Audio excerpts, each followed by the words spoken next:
Good morning girls. हम पढ़ रहे थे पाठ अकबरी लोटा। अब तक हमने पढ़ा कि लाला जी को जब प्यास लगी तो उन्होंने पानी पीने के लिए मांगा और पानी लेकर उनकी पत्नी आई तो वो मुंडेर के पास खड़े होकर पानी पीने लगे और पानी लोटे में था तो उनका हाथ हिला और लोटा नीचे ज़मीन की ओर गिरने लगा।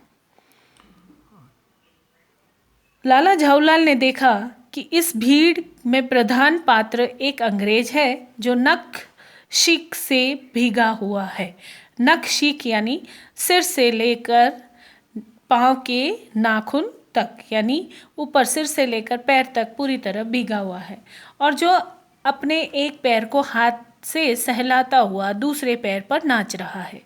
उसी के पास अपराधी लोटे को भी देखकर लाला झाऊलाल जी ने फौरन 2 और 2 जोड़कर स्थिति को समझ लिया। यानी पास में उसके लोटा पड़ा हुआ था तो लाला झाऊलाल को समझते देर न लगी कि ये लोटा जो है इसी अंग्रेज के पैर पर गिरा है। गिरने से पूर्व लोटा एक दुकान के साइवान से टकराया, यानी दुकान के ऊपर जो साइन बोर्ड होता है उससे टकराया और वहाँ से टकराकर उस दुकान पर खड़े उस अंग्रेज को उसने सांगो पांग स्नान कराया, यानी सिर से लेकर पांव तक स्नान कराया और फिर उसी के बूट पर आ गिरा। उस अंग्रेज को जब मालूम हुआ कि लाला झाऊलाल ही उस लोटे के मालिक है, तब उसने केवल एक काम किया, अपने मुंह को खोलकर खुला छोड़ दिया, यानी कि अपना मुंह खोला और वो लाला झाऊलाल को अनाप शनाप बकने लगा। लाला झाऊलाल को आज ही यह मालूम हुआ कि अंग्रेजी भाषा में गालियों का ऐसा प्रकांड कोश है, यानी अंग्रेज ने जो बुरा भला या गालियाँ लाला जी को कही, लाला जी ने इससे पहले ऐसी गालियाँ कभी सुनी न थी। इसी समय पंडित बिलवासी मिश्र भीड़ को चीरते हुए आंगन में आते दिखाई पड़े। उन्होंने आते ही पहला काम यह किया कि उस अंग्रेज को छोड़कर और जितने आदमी आंगन में घुस आए थे सबको बाहर निकाल दिया।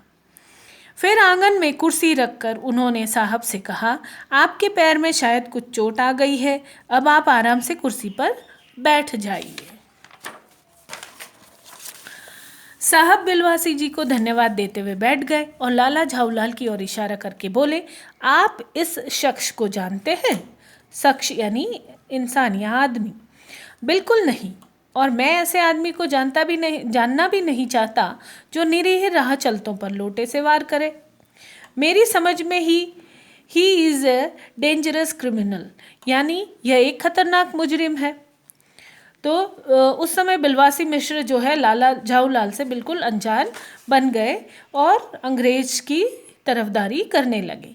परमात्मा ने लाला झाऊलाल की आँखों को इस समय यदि कहीं देखने के साथ खाने की भी शक्ति दे दी होती तो यह निश्चय है कि अब तक बिलवासी जी को वे अपनी आँखों से खा चुके होते। यानी जब बिलवासी मिश्र ने कहा कि मैं इस व्यक्ति को नहीं जानता, यानी लाला झाऊलाल के लिए उन्होंने कहा, तो लाला झाऊलाल को बड़ा बुरा लगा और उन्हें बड़ा गुस्सा आया और वे खा जाने वाली नज़रों से अपने मित्र की ओर देखने लगे। साहब ने बिलवासी जी से पूछा, तो क्या करना चाहिए? पुलिस में इस मामले की रिपोर्ट कर दीजिए जिससे यह आदमी फौरन हिरासत में ले लिया जाए। पुलिस स्टेशन है कहाँ? पास ही है, चलिए मैं बताऊँ। चलिए, अभी चला। आपकी इजाज़त हो तो पहले मैं इस लोटे को इस आदमी से खरीद लूँ। क्यों जी, बेचोगे? मैं 50 रुपये तक इसके दाम दे सकता हूँ।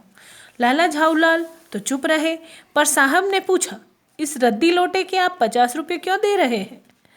आप इस लोटे को रद्दी बताते हैं? आश्चर्य! मैं तो आपको एक विज्ञ और सुशिक्षित आदमी समझता था। विज्ञ यानी बड़ा विद्वान और पढ़ा लिखा, सुशिक्षित यानी पढ़ा लिखा। आखिर बात क्या है, कुछ बताइए भी। जनाब, यह एक ऐतिहासिक लोटा जान पड़ता है। जान क्या पड़ता है? मुझे पूरा विश्वास है यह एक प्रसिद्ध अकबरी लोटा है जिसकी तलाश में संसार भर के म्यूजियम परेशान हैं। अब बिलवासी मिश्र जो है उस साधारण से लोटे को अकबरी लोटा बताकर कह रहे हैं कि ये संसार भर के म्यूजियम वाले इसकी तलाश में हैं। यह बात? जी जनाब। 16वीं शताब्दी की बात है। बादशाह हुमायूं शेर शाह से हार कर भागा था और सिंध के रेगिस्तान में मारा मारा फिर रहा था। अब ये लोटे को अकबरी लोटा साबित करने के लिए कुछ मनगढ़ंत कहानी उसे सुना रहे हैं। एक अवसर पर प्यास से उनकी जान निकल रही थी। उस समय एक ब्राह्मण ने इसी लोटे से पानी पिलाकर उसकी जान बचाई थी। हुमायूं के बाद अकबर ने उस ब्राह्मण का पता लगाकर उससे इस लोटे को ले लिया और इसके बदले में उसे इसी प्रकार के 10 लोटे प्रदान किए। यह लोटा सम्राट अकबर को 10 सोने के लोटे प्रदान किए। यह लोटा सम्राट अकबर को बहुत प्यारा था, इसी से इसका नाम अकबरी लोटा पड़ा। वह बराबर इसी से वजू करते थे। सन 57 तक इसके शाही घराने में रहने का पता है, पर इसके बाद लापता हो गया। कलकत्ता के म्यूजियम में इसका प्लास्टर का मॉडल रखा हुआ है। पता नहीं यह लोटा इस आदमी के पास कैसे आया। म्यूजियम वालों को पता चले तो फैंसी दाम देकर खरीद ले जाए। फैंसी दाम यानी बहुत ऊंचे अच्छे दाम देकर ले जाए। इस विवरण को सुनते सुनते साहब की आंखों पर लोभ और आश्चर्य का ऐसा प्रभाव पड़ा कि वे कौड़ी के आकार से बढ़कर पकौड़ी के आकार की हो गई।